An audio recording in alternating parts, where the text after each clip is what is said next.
friends are my power.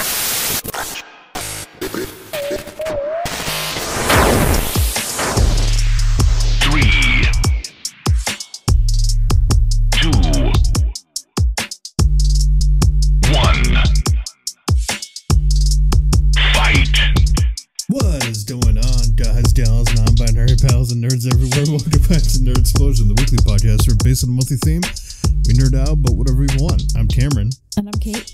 Did I scare you with that intro? No, I was sitting here watching you open-mouthed stare at the computer screen for a solid 4.5 seconds. I was just sitting here waiting to do the intro, just like, welcome. But, if this episode sounds different, or if we sound closer together, that's because we got a new couch. And it's wonderful. A new base of operations. It has fully automatic seat things. It has USB ports. It's nice. But enough about that. You didn't come here to hear about our furniture endeavors. Unless you did, in which case we're very sorry. We don't ever speak about it. Right. Today we're kind of continuing our conversation about like adaptations and stuff by talking about cartoon animations or like live action adaptations of like cartoons and stuff. And I figure instead of going through the entire list, because oh boy, there's a lot of them, I figure I just kind of find a couple and, you know, discuss. Starting, actually, before we get into that, new episodes of the podcast come out every Saturday, so do all that and do all the stuff. You know what? You know the spiel by now. But anyway, let's dive into this, shall we? Yee. So right off the bat, I googled live action adaptations of cartoons, and there's a little thing here that says top live action adaptation cartoon movie picks. The first one in this list is Scooby-Doo. I liked the live action Scooby-Doo adaptation. Discuss. Expound. But to be fair, I liked it 95%. Let me start over. 95% of the reason I liked the movie was because Matthew Lillard played Shaggy, and Shaggy was my favorite character, and Matthew Lillard is one of my favorite actors. I will say the live-action Scooby-Doo was actually pretty good, I thought. Like, I definitely liked that one more than the sequel they tried to do, but, like, for a live-action Scooby-Doo, it wasn't that bad. I still have memories of the DVD menu for it, because it played, the song that played in the DVD menu was Land of a Million Drums by Outkast, I think.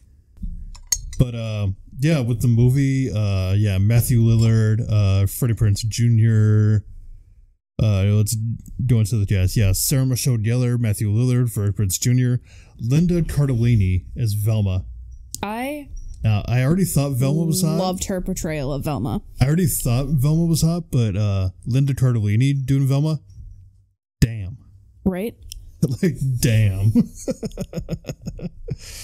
But, yeah, let's see. It has a 5.3 out of 10 on IMDb and a 32% on Rotten Tomatoes.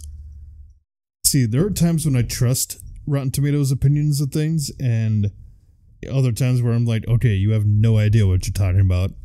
Right. Like, I enjoyed Scooby-Doo. I mean, what else can I say? I definitely thoroughly enjoyed Scooby-Doo. I don't know which one it was. It was the Island of Monsters or something. That's the first one. That one, I think, was better, but the second one wasn't bad. Yeah, what was the second one? Monsters Unleashed? I have no idea. I think that's what the second one was called, but the second obviously one made an impression. Yeah, right. Yeah, the second one was just not good in my opinion, but I did find it weird that, like, hey, YouTube, shush. Sorry. Shush. I was doing stuff. How dare you? Yeah, anyway, Scooby-Doo, great movie. The next one on here, and one I kind of told you about, the one I'm just so against, from 2011, A Fairly Odd Movie, Grow Up, Timmy Turner. A Drake Bell as Timmy Turner was unsettling for several reasons. Yeah, mostly because he was just way too old to be playing a 10-year-old. We got Drake Bell as Timmy Turner, Daniela Monet as Tootie, Jason Alexander as Cosmo, Darren Norris is Timmy's dad, which I would give him that credit because I think that's the original guy for it. Timmy's dad. Yeah, Timmy's dad. He's just Timmy's known dad. as Timmy's dad. Well, because his parents don't actually have names. They do not. They're just mom and dad. Or Mr. and Mrs. Turner. Yeah. Dingleberg. Dingleberg. But we Butch Hartman was in it, which is, kind of cool because Butch Hartman, created the damn thing in the first place. I'd imagine, like, he created Fairly Odd Parents, so they put him in this movie, and he's like, good God, they massacred my boy. Right. But the Fairly Odd movie got a 3.8 out of 10 on IMDb and a 29% on Rotten Tomatoes. Let's see. And the basic plot of it is real-life Timmy Turner has refused to grow up in order to keep his fairy godparents. But when a love interest and an evil tycoon both come to town, Timmy's bond with his fairies is put to the ultimate test. So basically, it's Drake Bell being way too old to be Timmy Turner, acting like a young Timmy Turner. Yeah. I would say a lot about Drake Bell being Timmy in this, but given that he's in his redemption era, like I'm willing to give him a pass on this. It's in his redemption era. I'm willing to give him a pass on this. Moving on. Let's see, something else I saw. Ooh, how about this one? Garfield the movie. Hot take. I don't care for Garfield. Just as a character or the movie? The movie. I mean, I could take him or leave him as a character. I'm not going to go out of my way to consume Garfield content, but like, I'm not going to not read it if it's in front of me, I think with the movie, literally the only thing that I really liked about the movie was Bill Murray as Garfield. Oh, is that who voiced Garfield? Yeah, in the movie that came out in 2004, Bill Murray voiced Garfield. I think there's a new one that's coming out, and Chris Pratt is supposed to be Garfield. I'm like, why do we need Chris Pratt voicing everybody? I don't understand it. Who else did I have? Jennifer Love Hewitt was Liz. Breckin Meyer was John Arbuckle. Brad Garrett as Luca. Jimmy Kimmel as Spanky. Nick Cannon was Lewis. A bunch of people I really don't care about. IMDb gave it a 5 out of 10. Rotten Tomatoes gave it 14%, and it has a 27% on Metacritic. So a lot of people didn't really like it either. Or it had a budget of $50 million, and it brought in $208 million, so at least it made some money. Yeah. Over double. There was a sequel to that, Garfield: A Tale of Two Kitties, where they go to London. Let's see. Nope, that's not what I want to do. No, that's not what I want to do either. Sorry, reset. Everything's going to shit. Everything's just going to shit. Everything's just going to shit. Who next? Oh, it's a nice little song you got there. Here's one. Alvin and the Chipmunks. I fucking love Alvin and the Chipmunks. Do you like it because it's a good movie, or do you like it because Matthew Gray Gubler is one of the chipmunks? Okay, first of all, Matthew Gray Gubler is Simon, which I think is just insanely appropriate, but also yes to both. I'm so sorry. Excuse you. We can cut that out, right? God, you heathen. I'm not cutting that out. Immediately pauses. Belch. I had to pause to adjust everything, and then I come back to you and your bodily functions. Listen, I drank the rest of my blue drink. Leave me alone. But anyway, so, I mean, I don't know if they did the singing voices at all, because I feel like somebody else did the singing voices, but... I feel like the voice actors did the singing parts, too. For the for the Chipmunks, we have Justin Long as Alvin, Matthew Gray Gubler as Simon. Simon was my favorite. And Jesse McCartney was Theodore. Shut up. Jesse McCartney was Theodore? You didn't know that? No, I didn't. Well, because their voices are like auto-tuned, kind of, to be the Chipmunks. They're not auto-tuned. I saw a thing, actually, the other day. It was they're pitched higher. It was, them recording in the booth, but they had their lines. They had to speak them, like, kind of slower. Because I guess they sped them up. And I'm like, you couldn't just pitch shift the voice? Like, I mean, it's so easy to do. I mean, I can do it right now. But who else is in this movie? And now this is just the Squeakquel looking at. Squeakquel, I forgot that's what they called it. You forgot that the second one was still the Squeakquel? The Squeakquel. I just remember Alvin! There was a Game Grumps joke where I guess Aaron was talking to his mom about Alvin and the Chipmunks. And he's like, yeah, the second one is called the Squeakquel. And his mom was like, the Squeakquel! Was just so hype about it. Because it's an adorable name, first of all. Let me try to find the stuff about the first movie. Okay, so we got. Well, it says in here somebody was different for Alvin. It has like 2 people for Alvin, so I don't know how much I trust this. Well, one of them probably is the singing voice. One of them's the singing voice. One of them's the acting voice. Yeah, who is the singing voice for Simon? It says Steve Vining. I don't know who that is. Okay, Steve. But there's a Ross Bagdasari, Ross Bagdadix. I'm guessing that was the singing voice for Alvin. But of course, they didn't need anybody to sing for for Theodore, because Jesse McCartney is a beautiful soul, so to speak, when it comes to singing. It's not that he is a beautiful soul. He wants a beautiful soul. No, Jesse McCartney is like a great voice actor. He really is a gift. He's a great actor and voice actor. Like doing Theodore, doing my 2 favorite boys in Kingdom Hearts. Go Kingdom Hearts again. Okay, Jesse McCartney voices both Roxas and Ventus, 2 of the best boys in the whole series, and I will not accept Roxas or Ventus slander because he's just a boy. That's my boy. That's my son. Who else? Oh, David Cross. That's a guy, like, I know Why his does face. that name sound familiar to me? I'll show you a picture of him, but... Oh, yeah, do you have something to say, okay. Dorian? Huh? But yeah, David Cross, he's one of those actors, it's like, you never remember his name, but you know his face. You could probably hear him purr. He's got a loud kitty motor. Alright, Dorian, tell the good people what's up. Tell the good people. There's some cat ASMR for you. But anyway, no, David Cross is one of those. Who was he in this? Ian Hawke. You know what's funny? The first thing I remember him saying, Ian Hawke was basically the villain. Oh, like the producer guy? Yeah, he was the producer that was like, hey, I can make you guys big, but then he got greedy, Oh, yeah, okay. With David Cross, the first thing I saw him in, ever, was Men in Black. What was he in Men in Black? He was that guy, they go to that video store.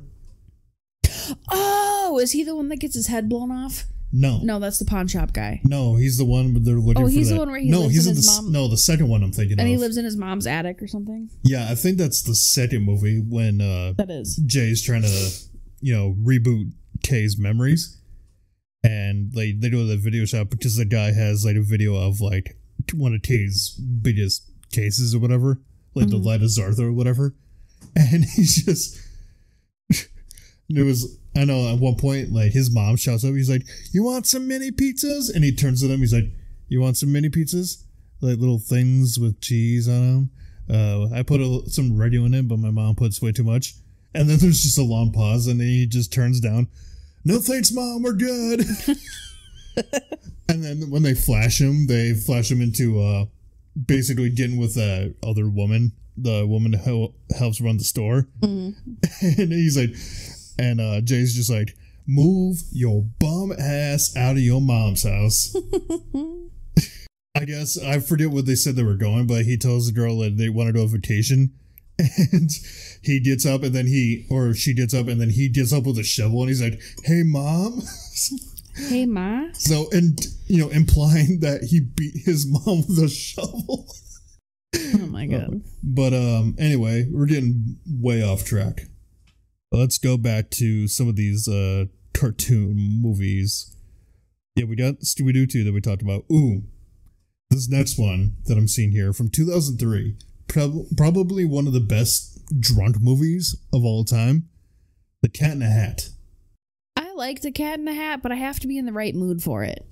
Like, it sucks. I think it's not more a of. great I think movie. it's just I have to be in the right mood for Mike Myers. I think for me with Cat in the Hat, like, I don't think it's a great movie, but it has like a certain charm to it that kind of keeps me watching, Like it has a certain charm to it. Also, I kind of grew up with Mike Myers and stuff, like with Shrek and everything. So him and Shrek, Wayne's World.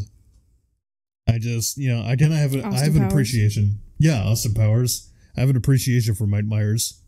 So, there's that. Mm-hmm. And also love all the adult jokes in it, and like a really weird performance from Alec Baldwin. Like his performance was cheesy, but in a way you can kind of appreciate.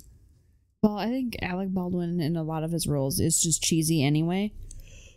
I don't know why every time I watch Cat in the Hat, there's like a part where, any part where Alec Baldwin comes in, I just think of his old Saturday Night Live skit. Where it's like, I forget his first name, but his last name was Sweaty, and he was selling meatballs, and the infamous line, "No one can resist my sweaty balls." No one can resist my sweaty balls. But no, Cat in the Hat is, like I said, it's a great drunk movie. Like it's a great movie. You get high or you get drunk, and you just put it on and enjoy. Not much more else I could say about it. I'm kind of going through these fast, but that's just, I really had no thing for this episode. I'm just kind of winging it at this point. Oh, here we go. One, I don't know if either of us have seen, but from 2022, Pinocchio. Oh, I was going to make fun of Drew Carey, but that was Geppetto. That was Geppetto, and that was like in the 90s. Who was in Pinocchio? In the 2022 one from Disney? Yeah. Let's see, going into the cast. Tom Hanks was Geppetto in this one. Oh, yeah, okay. Luke Evans was, however the hell you say that name, Amino de whatever. Cynthia Erivo was the blue fairy, basically. Benjamin Evan was Pinocchio. I don't know why. I knew it wasn't going to happen, but for some reason when you said Benjamin, my brain went, oh, Button? I'm going to go to IMDb because I feel like that's going to give me a better cast listing. Ooh, okay, so Joseph Gordon-Levitt was Jiminy Cricket. Tom Hanks was Geppetto. Benjamin Evan Ainsworth was Pinocchio. Cynthia Erivo was a Blue Fairy. Keegan-Michael Key was Honest John. Who else do we got here? Luke Evans was a coachman. Keegan-Michael Key was in that? Yeah, he was Honest John. Which... Is that one of the boys that gets turned into a donkey? I'm thinking either that's... I could Google it too, but I'm thinking that's either the boy that Pinocchio meets at Pleasure Island, the one that's just like, hey, Pinocchio, let's do all this bad stuff, or it's the fox. The talking fox that was just like, hey, Pinocchio. Oh, yeah, I forgot about I like how both of those characters have the same voice. It is the fox, yeah. That's Honest John. Oh, okay. The talking fox. But I didn't see the Pinocchio movie, but I heard a lot of people are like, oh, it's just not the same. And then there are other people that are upset that they made the Blue Fairy black, but, their opinions don't matter. I mean, if you think about Disney logic, and I might be just talking out my ass here, but basically at the end of the day, who fucking cares? Yeah, that's like the same thing with The Little Mermaid, which I guess we could talk about that too, because it's, along the lines, live action going into Little Mermaid. The thing with also, let me just interject about The Little Mermaid here. Hold on, right? let me put your soapbox down. Okay, there you go. Here's the thing. Technically, if we are to be believed that the Little Mermaid lived that deep in the ocean, there's fucking no way in hell she would have been white anyway, because she would have been translucent, and then in that case, subject to predators. She had to blend in with the dark of the ocean. And Anyway, also, who cares? Dorian, I know you're just as heated as your mother is, but you gotta calm down. Don't you take that tone with me, young man. But Good yeah, point. the whole thing with the Little Mermaid, like the live action one, like people were complaining about, you know, that her hair wasn't as red, that, you know, she's black instead of white. It's like, first of all, you're complaining about a fictional fish woman. Right. Like, Speaking of live action, I don't know if you're gonna. Sorry if you had another point, but speaking of actors and who played the parts that they were supposed to play, Aladdin. oh, The live action Aladdin? Live action Aladdin. Chef's kiss. You So liked good. it? I loved it. I haven't really fully seen it yet. I loved it. I thought it was amazing. They gave Jasmine her own like song that really kind of delved a little bit more into I was her gonna character. say, is that the new song they added? Yeah. But it like delved a little bit more into her character, which made her more than just like the princess married to the thief, you know? Like it gave her character substance, which I really think appreciated. A lot of people complain about that because they thought it was like, oh, Disney's going woke now. I'm like, heaven forbid we As give a female they character should. like, heaven forbid we give a female character some actual character, you know? Right. But the only downside I guess I gotta say about that movie, Will Smith Genie. I just couldn't get into him. I didn't love it, didn't hate it, but Like I said, I haven't seen I'm also coming from a place where Robin Williams will forever be my only genie. Yeah, same. So same seeing with me. him portrayed as something other than what he was is not my cup of tea personally, but and that's no shade to Will Smith. Love Will Smith. Like I said, I haven't seen it like beginning to end, but yeah, Will Smith Genie just hasn't really grown on me. But I guess, you know, to each their own. I mean, Will Smith, you know, did it best he could because I think he actually tried to do some inspiration from Robin Williams, where was also, you know, kind of doing his own thing. Yeah. I like the meme of Will Smith Genie, but people edit in the noise he made from YouTube Rewind. Like, Will Smith Genie just pops out and all you hear is, ah, ha, ha, that's hot. Oh my god. Okay, this is a weird one they put in here, but this might be kind of the reverse, like a reverse thing, like a live action movie that goes into cartoon. Who Framed Roger Rabbit? No, actually, this is one of my favorite movies of all time, The Page Master. Oh yeah, you really like that book or that movie. Yeah, it's a young Macaulay Culkin. It's also got Christopher Lloyd in it, Whoopi Goldberg, Patrick Stewart. God, I love Christopher Lloyd. And for those who don't know what The Page Master is, first off, it came out in 1994, and it's this kid, you know, played by Macaulay Culkin, who is kind of a loser, honestly. And there's at one point there's a storm, and he takes shelter in a library, and he decides while he's there, oh, I'm gonna check out a book. But then he stumbles. You said it wrong. It's pronounced Library. Okay. Don't quote Undertale on me. Stop plaguing my life with incidental music. Incidental music, yeah. But basically, Macaulay Culkin, this kid, he wanders into like a forbidden section of the library, and all of a sudden he gets thrust into this world, and he becomes our cartoon.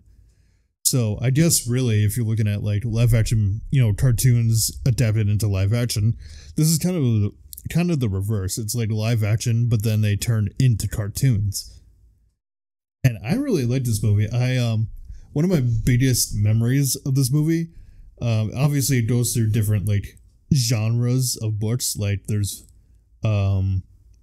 adventure, there's fantasy, there's horror. I forget the last one. I think the last one is adventure.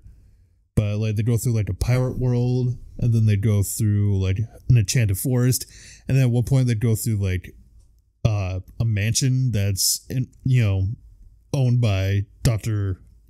Jekyll. And that part terrified me. The Dr. Jekyll part?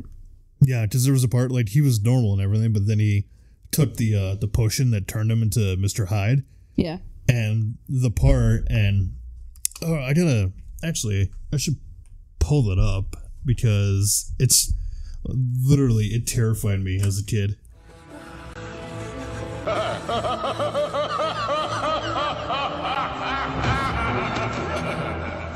Dr. Jekyll? Dr. J? My name is Mr. Hyde!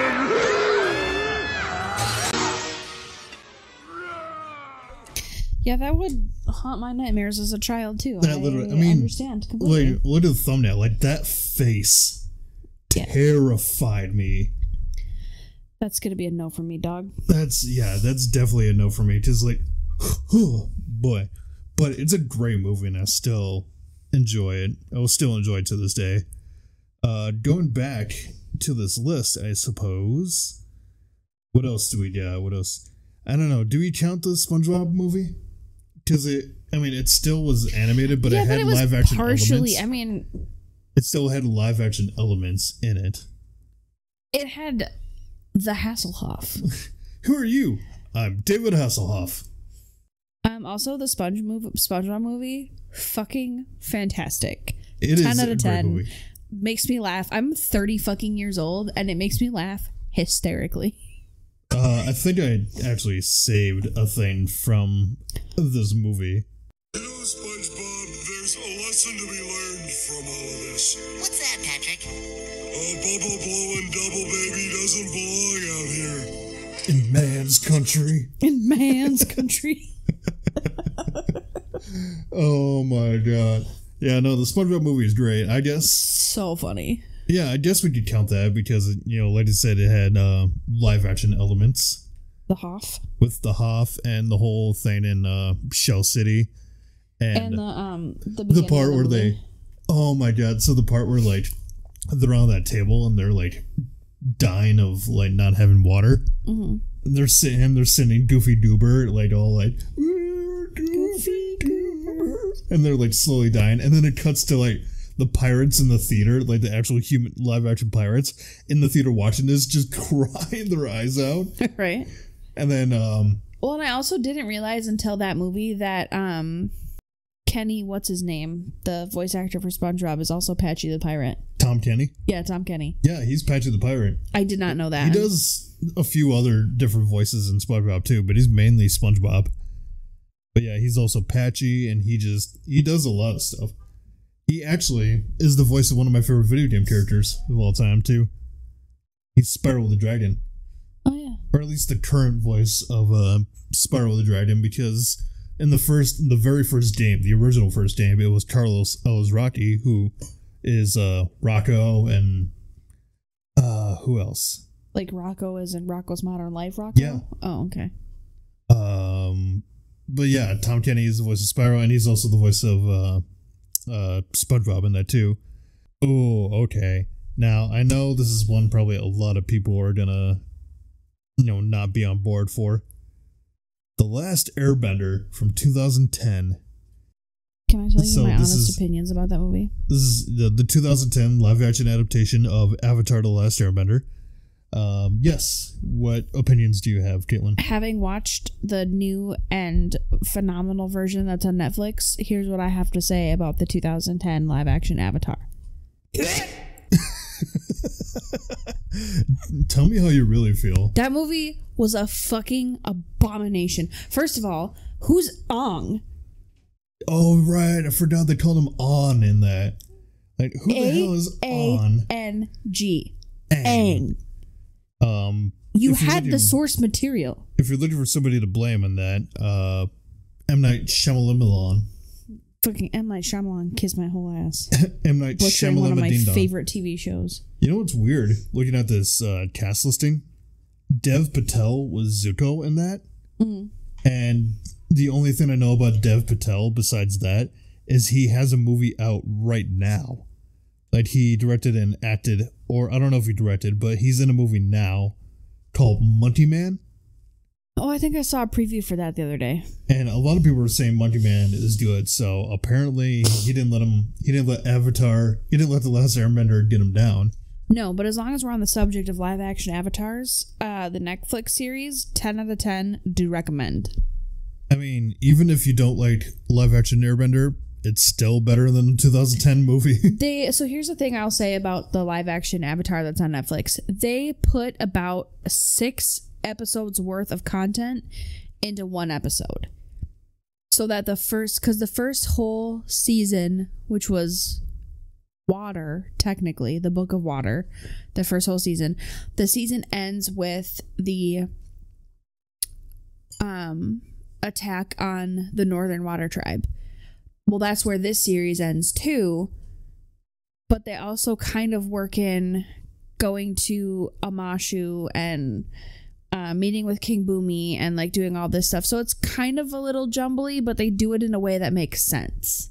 I mean, you've seen it more than me. I know a lot of people were complaining about like Aang's character like I just being got way the too fucking serious. strangest sense of deja vu. Huh.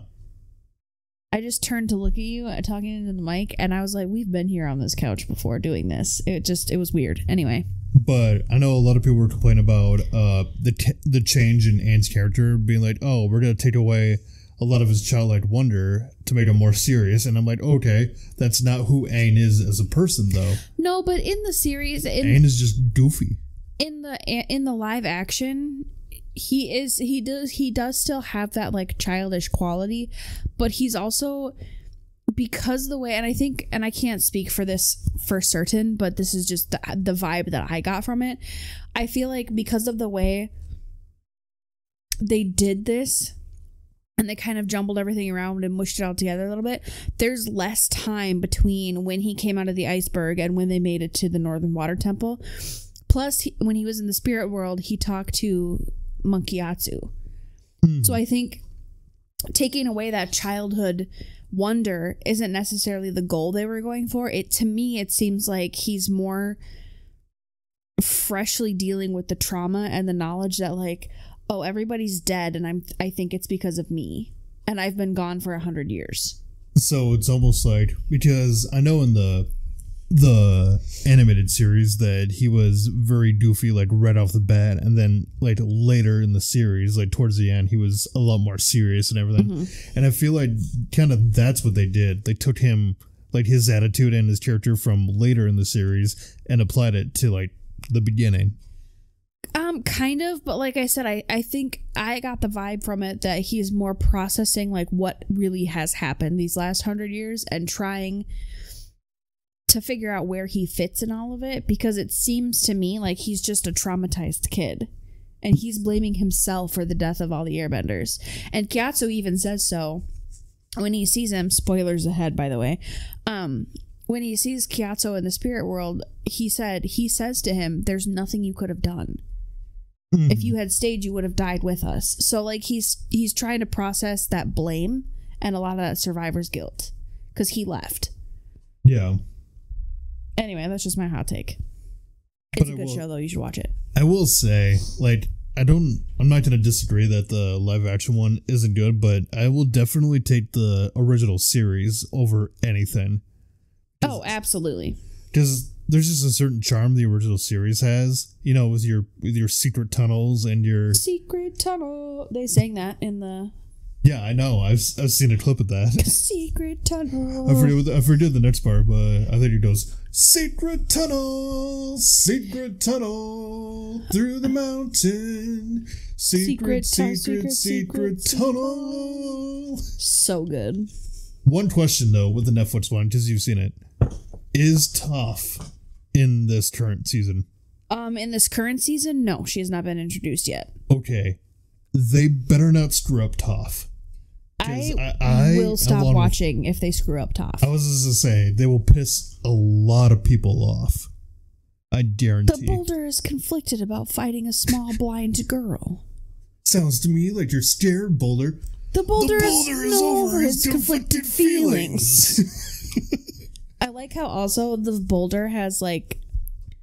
The boulder is very Macho Man Randy Savage. Yeah, very, very Randy Savage vibes. The boulder is conflicted about fighting a small blind girl. Boulder is over his convicted feelings. The boulder is the cream of the crop. Always rises to the top. Yeah. That man was on so many drugs.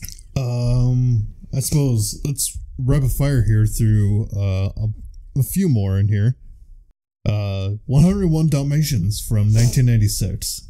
I liked the live action. I did too. I thought Glenn Close was a great live action Cruella. Yeah. Plus the fact that, there's actual dogs in this too. Actual dog actors. Actual woofers. Actual woofers. Let's see. What else? 5.7 on IMDb, 39% on Rotten Tomatoes. Hugh Laurie was Jasper. I forgot about that. Dr. House was Jasper. Oh, what an appropriate role for him. Yeah. Which is funny because in House, he's very much like a genius, but kind of a sarcastic asshole. And in 101 Dalmatians, he's just kind of a bumbling idiot. Just like completely opposite. So funny. I don't know what else, other cartoons I want to talk about, because I could go on for days, but I guess the last one I want to touch, or unless you got one. I have a hot take. Yeah. Now, to be fair, let me preface this statement by saying, shoot. Of the ones that I have seen, when it comes to live action remakes, Disney has not missed. I mean, I can kind of agree with that. I take that back. I could have done without The Lion King. I haven't fully seen it. Was it not that great? My issue with The Lion King, my biggest issue with it, it wasn't even the movie itself. It was the fact that they changed the way they performed Can You Feel the Love Tonight? Yeah, Can You Feel the Love Tonight is a ballad. And they performed it like a pop song, and it felt wrong, and the timing was off, and I did not like it, and it ruined the whole movie for me. Plus, that was two people that I thought would never do a song together ever. Oh. Donald Glover and Beyonce. That didn't mind me so much. You got Beyonce doing a song with Childish Gambino. That I didn't mind. It was just the fact that Can You Feel the Love Tonight is a ballad, and it's paced to be a ballad, and when you made it like into a rap hip hop situation, it took me completely out of the experience. I guess to like wrap things up, there is one more song I want to mention, and it's another one of those that kind of combines live action and cartoons, and it's not really not really an adaptation, but since I mentioned live action cartoon combinations before, we did talk about Who Framed Roger Rabbit. I love that movie. It is a fantastic movie. I love that movie. I actually kind of want to watch it after we're done recording this, but it's one of those that combines live action and cartoon, and I mean, I guess technically it's not an adaptation, so I know people are gonna get upset like, oh, I thought you were talking about adaptations. This is an adaptation. Well, it's my show, so shut up. It's our party. We can do what we want. It's my party, and I can cry if I want to. You would cry too if it happened to you. It's my party. I can cry if I want to. Cry if I want to. Cry if I want to. You would cry too if it happened to you. Da da da da da da da da. Anyway. Okay. I don't know. Do we want to say more about that, or should we touch on an actual adaptation before we wrap this up? It's up to you. I just gotta find a good one, though, like a good one to talk about. Well, I guess a reverse one that was live action and turned into a cartoon. Frankenweenie. I love Frankenweenie. But to briefly wrap up, Who Framed Roger Rabbit? Great movie. Check it out. It's an all-time classic. And Bob Hoskins, because we mentioned in the last one, Bob Hoskins regrets doing Super Mario, but he was fantastic in Who Framed Roger Rabbit. Who Framed Roger Rabbit was his redemption arc, for sure. Basically, it's Bob Hoskins playing Eddie Valiant, and he gets saddled with Roger Rabbit, and he ends up having to help Roger save Toontown because Judge Doom wants to build a freeway. Because apparently freeways hadn't been invented yet at that time, and he wanted to build a freeway that goes right through Toontown. Yeah. Great movie. I don't know if it was so much that they're trying to stop him from building the freeway, or so much that they didn't want him destroying Toontown in the process. I think it was a little bit of both. Also, plot twist, Judge Doom ends up actually being the cartoon that killed Eddie's brother. So, spoilers. Wow. Way to fucking ruin the whole movie. That movie came out, when did it come out? 1988. So am I really rooting? Maybe some people haven't watched it yet. I mean, is it really that much of a stretch to spoil a movie from 1988? I guess not. But I guess, okay, so going back, last movie we talked about, Frankenweenie. So the live action, I don't feel like it was. I feel like it was more of a short than anything. Yeah, the animated movie added way more to it. Because the original live action short was like what, half an hour at the longest, and the cartoon remake was like a couple hours. Mm-hmm. Yeah, I can't find the runtime on here, but yeah, oh my god. So the original, it was, like I said, definitely shorter.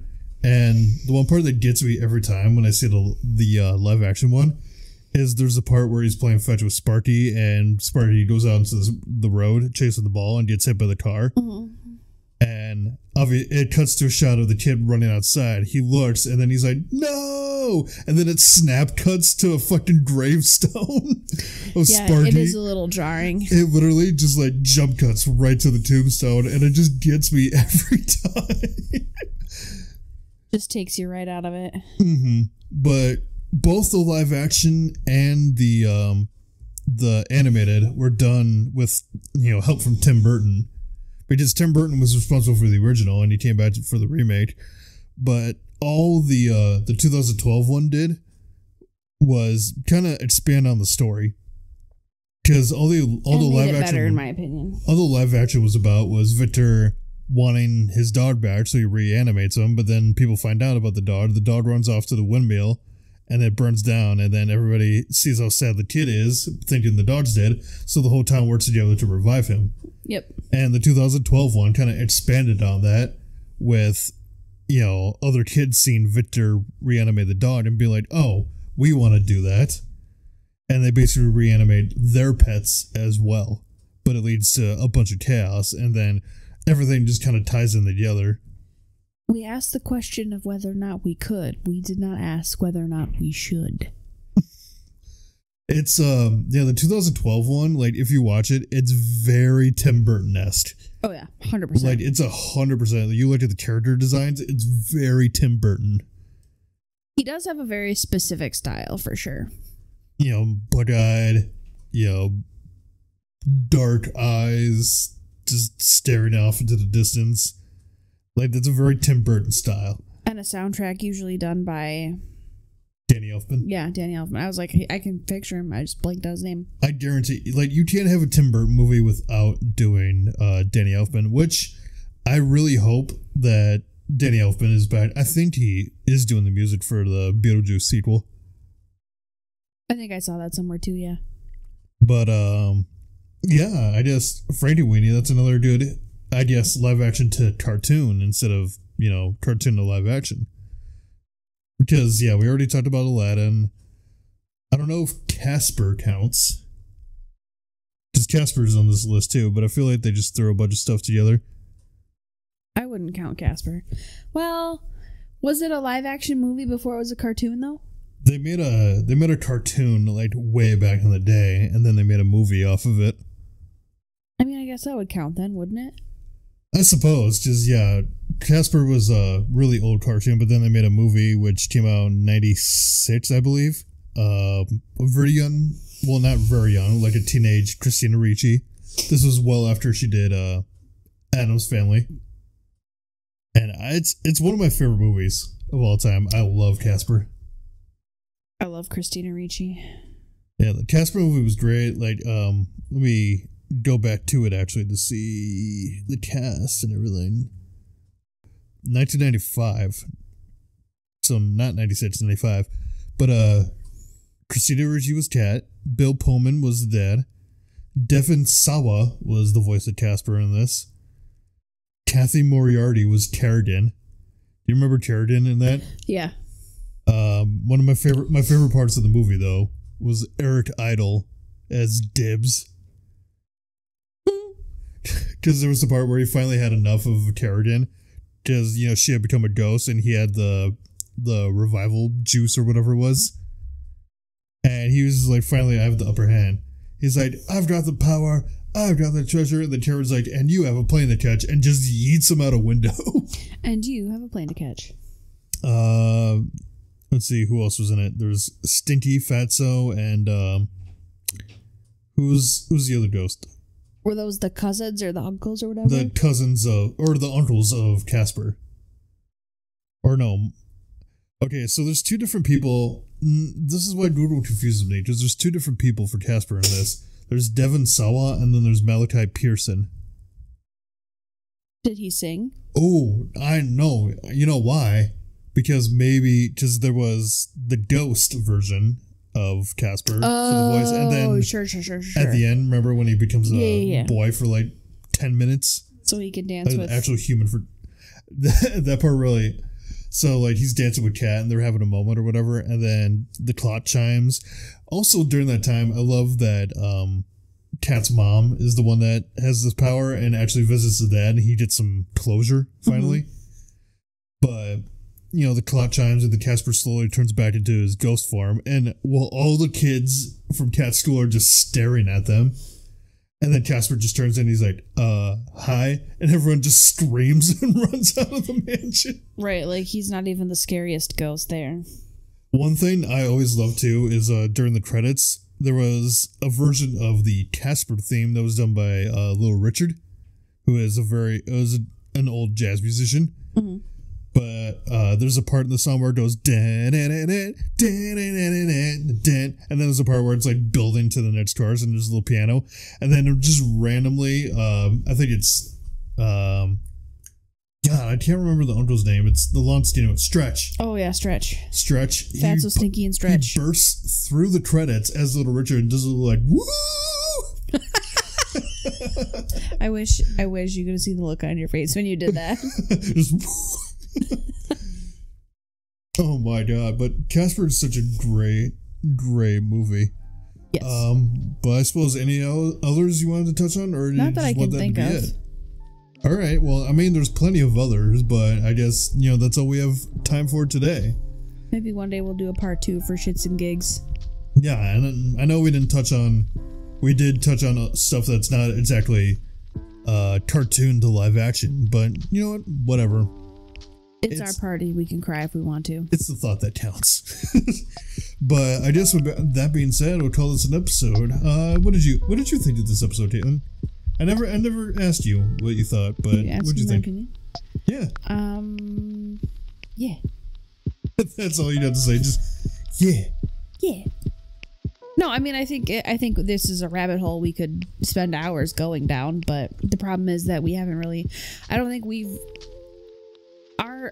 the movies that we like to watch are so drastically different that we don't sit down and watch a bunch of movies together usually. So the chances of both of us seeing a movie is slim to none usually. Right.